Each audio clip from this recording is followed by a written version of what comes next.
இயேசுவில் எனது அன்பிற்குரியவர்களே, உங்களுக்கு என்னுடைய இதயம் கனிந்த வாழ்த்துக்கள். வணக்கம். இன்று திரு அவையின் அன்னை மரியா அவருடைய திருவிழா. திருச்சபையின் அன்னை மரியா திருவிழா. நேற்றைய தினத்தில் திருச்சபையினுடைய மூலம் ஊற்று தூய ஆவியின் திருவிழா. அவருடைய தூய ஆவியானவருடைய பத்தினி அன்னை மரியாவினுடைய திருவிழா இன்றைக்கு. சிலுவை அடியில யோவான் நற்செய்தி 19வது அதிகாரம் 25 27 வரை. சிலுவை அருகில் இயேசுவின் தாயும் தாயின் சகோதரியும் குளோப்பாவின் மனைவியுமான மரியாவும் மகதலா மரியாவும் நின்று கொண்டிருந்தனர்.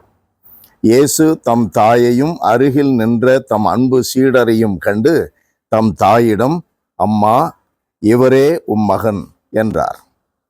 பின்னர் தம் சீடரிடம், இவரே உம் தாய் என்றார். அந்நேரம் முதல் அச்சீடர் அவரை தம் வீட்டில் ஏற்று ஆதரவு அளித்து வந்தார். அன்னை மரியாவை தன்னுடைய தாயாக ஏற்றுக்கொண்டது சீடர் என்றால் என்ன பொருள்? திருச்சபை. யோவான் அல்ல, சீடர் என்று மறைநூலில் குறிப்பிட்டுள்ளதை நாம் காண வேண்டும். தூய ஆவியினால் ஏவப்பட்டது திருவிவிலியம்.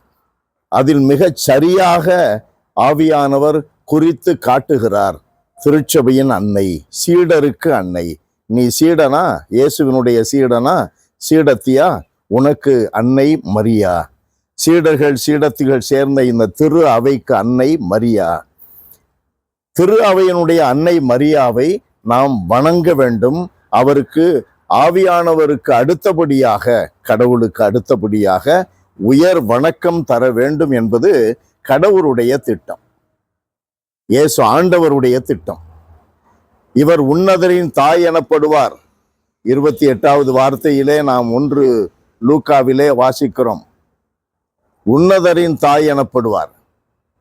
அன்னை மரியாவுக்கு கபிரியேல் தூதர் வழியாக கடவுள் அனுப்பிய செய்தி அது தந்தையினுடைய திட்டம்.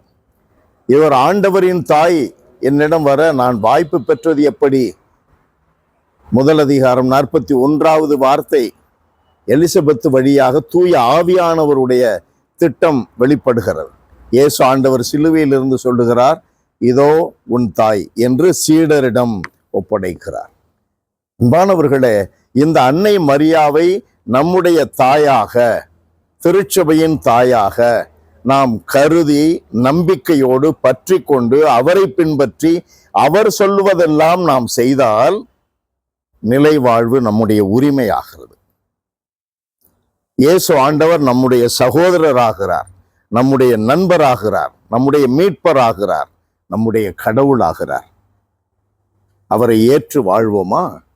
அன்பு நிறைந்த எங்கள் இறைவா, உம்மை போற்றி புகழுகிறோம்.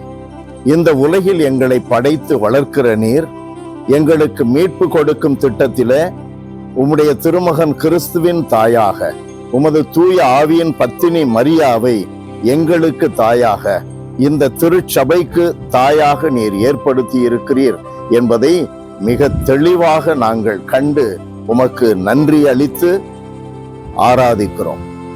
தொடர்ந்து உம்முடைய விருப்பப்படி, உம்மை ஆராதித்த வண்ணமாக உம்முடைய விருப்பப்படி தாய் மரியாவை எங்கள் சபையின் தாயாக, கத்தோலிக்க திரு அவையின் தாயாக நாங்கள் ஏற்று வாழுகின்ற வரத்தை எங்களுக்கு ஒவ்வொரு நொடிப்பொழுதும் தருவீராக.